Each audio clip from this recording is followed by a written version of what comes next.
রোগী মৃত্যুতে ফের কাঠগড়ায় আরজিকর হাসপাতাল।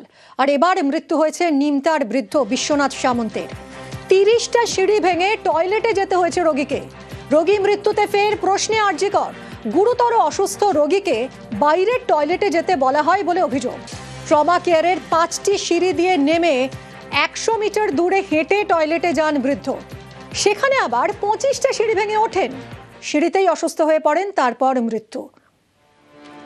গুরুতর অসুস্থ রোগীকে স্টাফ টয়লেটে পাঠানো যেত না? কর্তৃপক্ষের ভূমিকায় প্রশ্ন উঠছে। যে রোগীকে অ্যাম্বুলেন্সে করে নিয়ে আসা হয়েছিল হাসপাতালে, সেই রোগীকে টয়লেটে যেতে হয়েছে কিনা 30টা সিঁড়ি ভেঙে। ফের প্রশ্নে আরজিকর। গুরুতর অসুস্থ রোগীকে কেন বাইরের টয়লেটে যেতে বলা হলো? ট্রমা কেয়ারের 5টা সিঁড়ি দিয়ে নেমে 100 মিটার দূরে হেঁটে টয়লেটে যান বৃদ্ধ। সেখানে আবার 25টা সিঁড়ি ভেঙে উঠতে হয় তাকে। সিঁড়িতেই অসুস্থ হয়ে পড়েন, আর তারপরেই মৃত্যু।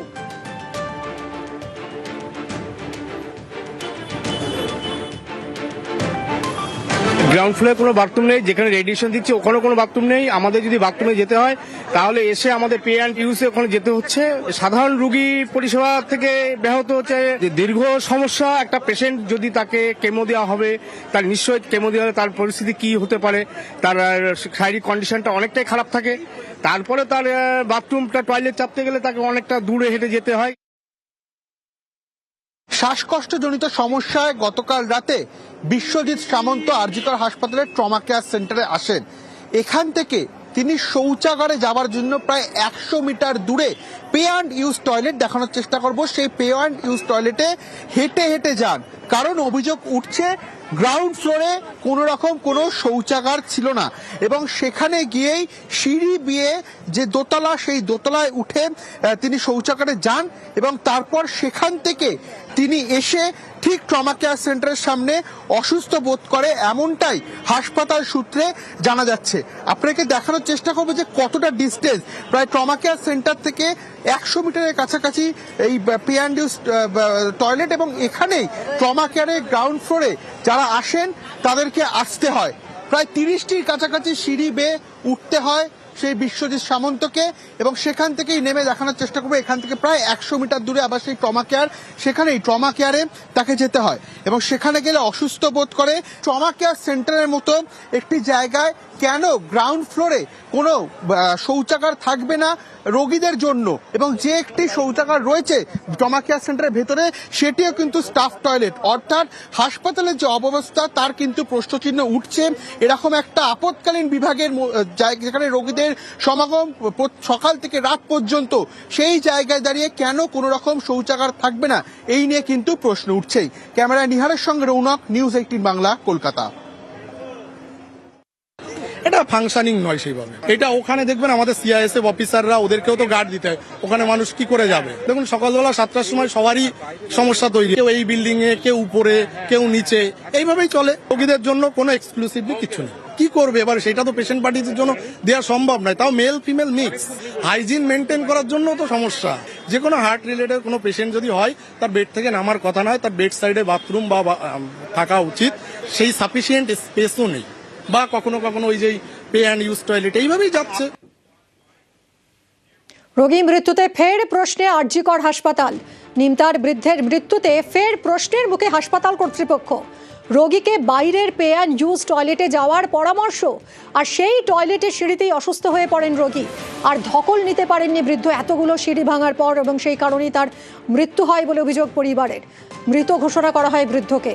কর্তৃপক্ষের বিরুদ্ধে গাফিলতির অভিযোগ করছে পরিবার। গভীর রাতে বুকে ব্যথা নিয়ে আরজিকরে ভর্তি হন নিমতার বিশ্বজিৎ সামন্ত। ভর্তি ছিলেন ট্রমা কেয়ার বিল্ডিং এর গ্রাউন্ড ফ্লোরে। রাখা হয়েছিল অক্সিজেন সাপোর্টে। ট্রমা কেয়ারের গ্রাউন্ড ফ্লোরে শুধু স্টাফদের জন্য একটা টয়লেট ছিল, আর রোগীকে বাইরের টয়লেটে যাওয়ার পরামর্শ দেওয়া হয় বলে অভিযোগ। ট্রমা কেয়ারের 100 মিটার দূরে পে অ্যান্ড ইউজ টয়লেট। সরকারি হাসপাতালে আসা রোগী কেনই বা পে করবে? টয়লেট ইউজ করার জন্য কেন তাকে পে করতে হবে? অক্সিজেন সাপোর্ট খুলে বাইরের টয়লেটে পাঠানো হয় রোগীকে। স্ট্রেচারও দেওয়া হয়নি বলে অভিযোগ। পে অ্যান্ড ইউজ টয়লেটের সিঁড়িতে অসুস্থ হয়ে পড়েন বৃদ্ধ। ধকল সইতে পারেননি তিনি, পরে মৃত ঘোষণা করা হয় তাকে। সুগার ছিল, প্রেশার ছিল, রাত্রিরে নিয়ে এসেছিলাম। দোতলায় সিঁড়ি ভেঙে গেছে, লিফট কোথায় ওখানে? এইখানে বলেনি তো যেতে, আমার কিছু বলেনি, হাত দিয়ে দেখিয়ে দিল ওইদিকে বাথরুম, কমন বাথরুম, পাবলিকের বাথরুম। গেছে বাথরুমে বসতে পারে, উঠতে পারে, উঠেছে, সিঁড়িতে কষ্ট হয়েছে, একটু তো শ্বাসকষ্ট হচ্ছিল, ধকল নিতে পারিনি, হাঁটাটা বোধহয় বসতে গিয়ে বোধহয় কাত হয়ে, হাঁটতে তো হতো না, লিফটে চলে যেত। ডিউটি করেছে, একজন পেশেন্টকে দেখে এসছে, খাওয়া দাওয়া করেছে রাত্রে, সবই ভালো ছিল। তারপরে একটু অসুস্থ হওয়াতে বলেছে আমাকে হসপিটালে নিয়ে চলো, এই 2-2:30 হবে।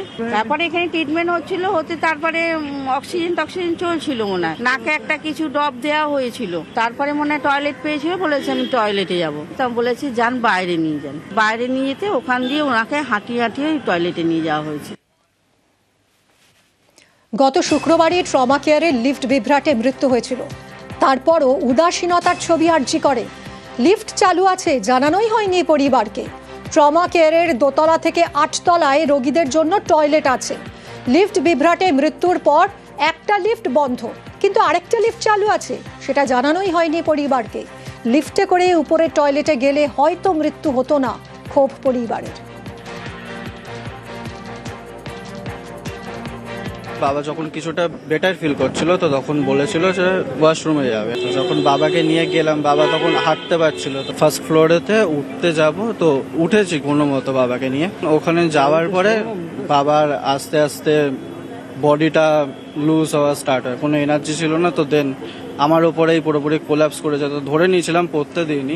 ভেতরে যদি থাকতো তো বাইরে যাওয়ার তো কোনো প্রশ্নই হতো না। তো আমাদের বেলা তো আমাদেরকে বাইরেই বলা হয়েছিল এমার্জেন্সি পেশেন্ট।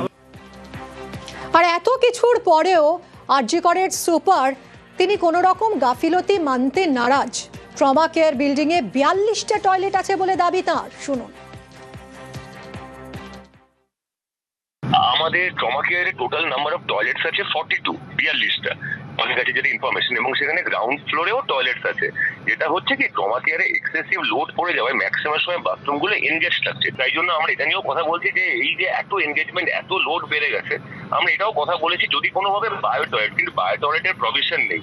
তাই আমরা চেষ্টা করছি এখন যেটা যে বাথরুম গুলো আছে সেটা এতদিন যেমন ভাগ ছিল ডক্টর, স্টাফ এবং পেশেন্ট এবং রিলেটিভসদের জন্য, পুরোটাই যদি সবার জন্য ওপেন আপ করে দেওয়া যায়। এছাড়া সমস্যার সমাধান করা very difficult for the time being.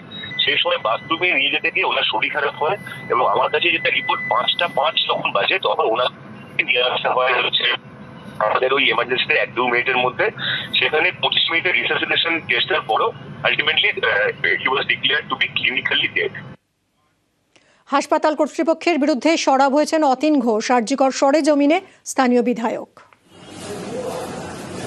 যারা ট্রিটমেন্ট করেছে তাদের তো গাফিলতি আছে। যে সেরিব্রাল অ্যাটাক পেশেন্টের আবার সেকেন্ড টাইম অ্যাটাক হওয়ার সম্ভাবনা থাকে, সেই পেশেন্ট কেন বাইরে টয়লেটে গেল? এবং এই ইমার্জেন্সিতে যে 2,000 পেশেন্ট আসে, ওইটা নেক্সট শিফট একটা ইমার্জেন্সি ওখানে করা হয়েছিল ট্রমা কেয়ারে। ডাবল পেশেন্ট হয়ে যাওয়ার ফলে ওদের একটা বিরাট চাপ আছে, এবং সেই চাপের জন্য কিছু চরম অব্যবস্থা দেখা যাচ্ছে, এগুলো বলেছেন। কিন্তু যার যেখানে দায়িত্ব আছে তারা যদি সেই দায়িত্বটা সঠিকভাবে পালন করেন তাহলে এই অবস্থা হয় না। এই ইনসিডেন্টটা একটাই জিনিস ছিল, যদি পেশেন্টটাকে স্টাফ নার্সের বাথরুম ব্যবহার করা যেতে হতো তাহলেও তো পেশেন্টটা আজও বেঁচে থাকতে পারত। দোষ করলে আইন মেনে পদক্ষেপ, বলেছেন ফিরহাদ হাকিম।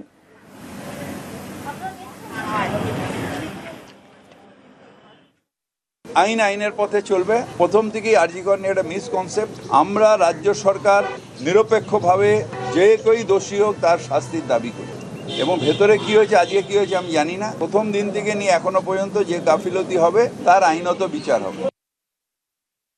সমস্ত স্বাস্থ্য ব্যবস্থাটাই ভেঙে পড়েছে।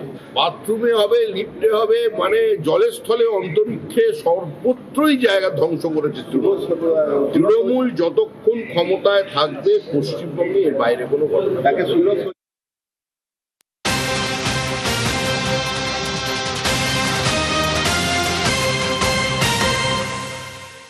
শুক্রবার লিফট বিভ্রাটে মৃত্যু হয়েছিল অরূপ বন্দ্যোপাধ্যায়ের, আর সেই মৃত্যুতে জনস্বার্থ মামলা দায়ের হলো। সিবিআই তদন্ত চেয়ে হাইকোর্টে জনস্বার্থ মামলা। স্বাস্থ্য সচিব আরজি করের সুপারকে অপসারণের আবেদন।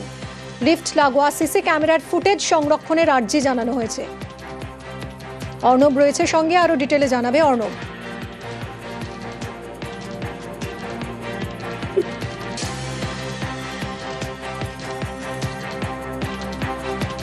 অর্ণবের সঙ্গে যোগাযোগের আবারও চেষ্টা করছি। জনস্বার্থ মামলা দায়ের হয়েছে আরজি করে লিফট বিভ্রাটে মৃত্যুতে জনস্বার্থ মামলা দায়ের। সিবিআই তদন্ত চেয়ে হাইকোর্টে জনস্বার্থ মামলা।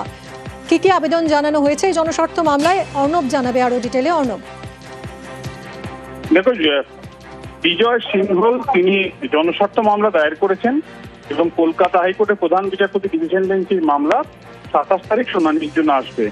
লিফট যে ঘটনা ঘটেছে, যেখানে মর্মান্তিক মৃত্যু হয়েছে, পুরো বিষয়টার মধ্যে স্বরাষ্ট্র সচিব MSDP এবং এই ঘটনার সঙ্গে যে সমস্ত ডিপার্টমেন্ট যুক্ত তাদের প্রত্যেককে আপাতত তাদের দায়িত্ব থেকে সরানো, পুরো বিষয়টার সিবিআই তদন্ত করে সত্য উদ্ঘাটন করা এবং 19 তারিখ রাত 10টা থেকে 20 তারিখ পর্যন্ত সমস্ত সিসিটিভি ফুটেজ বা ভিডিও ক্যামেরা যা রয়েছে সেগুলিকে সংরক্ষণ করার মতো একগুচ্ছ আবেদন নিয়ে জনস্বার্থ মামলা হয়েছে এবং মামলা দায়ের করার পর প্রধান বিচারপতি অনুমতি দিয়েছেন সেটা দৃষ্টি আকর্ষণ করে ফের শুনানির জন্য আনার জন্য নতুন করে দৃষ্টি আকর্ষণ করা যাবে এবং 27 তারিখ এই মামলা শুনানির জন্য আসবে। ধন্যবাদ অর্ণব। বৃহস্পতিবার আরজি করে লিফটে আটকে যুবকের মর্মান্তিক মৃত্যু, আর তারপরেও বেশিরভাগ লিফটে নেই লিফটম্যান। আর কবে হুঁশ ফিরবে প্রশ্ন অনেকেরই। এটা আরজিকর হাসপাতালের ইমার্জেন্সি বিল্ডিং এর লিফট। লিফটের ভেতরে চেয়ার, লিফটম্যানের বসার জন্য, কিন্তু লিফটম্যানের দেখা নেই।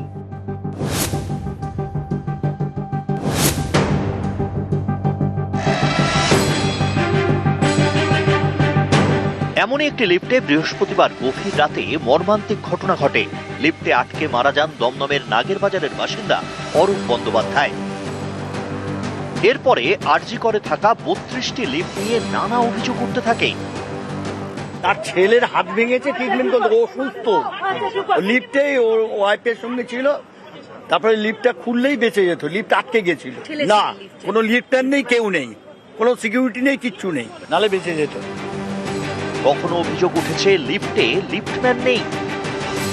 আগে থাকতে খারাপ ছিল, কম বেশি আমরা সেটাও জেনেছি। না না না না, মানে খারাপ হওয়ার পরও কোনো না না, কেউ ছিলই না, না কেউ থাকে না। আপনাদেরকে অপারেট করে যেতে হয়? হ্যাঁ, আমাদেরকে অপারেট করে যেতে হয়, কেউ কোনো পরিষেবা নেয়নি। হ্যাঁ, আমার খারাপ হওয়ার পরেও তো আমরা যাওয়া আসা করেছি। হ্যাঁ, নিজেরা যাতায়াত করেছি। এমন হয়েছে যে কিছুটা উঠেছে নেমেছে? হ্যাঁ, এরকম হয়েছে। বৃহস্পতিবার লিফটে মৃত্যু, নানা অভিযোগ। রবিবারও লিফটের ছবিটা বদলালো না। এমার্জেন্সি বিল্ডিং এ 5টি লিফট রয়েছে, এর মধ্যে 4টেতেই লিফটম্যান নেই।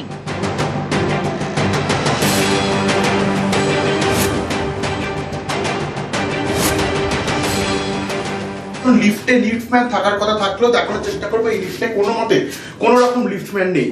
অর্থাৎ গতকালও ঘোষণা করা ছিল প্রত্যেকটি 32টি লিফটে লিফটম্যান থাকবে, এখনো কেন লিফটম্যান নেই এই নিয়ে উঠছে প্রশ্ন। লিফটম্যান তো রাত্রে তো ঘুমায়, লিফটম্যান বাইরে ঘুমায়, কোনো পাওয়া যায় না, অনেক সময় সব টিপে টিপে যেতে হয়। বড় প্রশাসন, যারা হসপিটাল প্রশাসন আছে, এরা তো এদের তো স্টেপ নেওয়া দরকার, এই ব্যাপারগুলো তো শুধরানো দরকার। যে লিফটে গেছে লিফটম্যান ছিল কোনো? না না, ছিল না, ছিল না। সাধারণ মানুষ যারা লিফট চালাতে পারে না বা বুঝতে পারে না, যাদের মানে হার্ট দুর্বল, তাদের তো ভয় একটু লাগবেই। লেফটের ভেতরে ওদের লোক কেউ নেই, শুধু মনে হয় পেশেন্টের লোক। আমরা একা একাই উঠছি, একা একাই নামছি। ভয়েতে মানে কি হচ্ছে মনের ভেতরে আমরাই জানি। কোথাও লিফটম্যান নেই, কোথাও আবার লিফট খারাপ।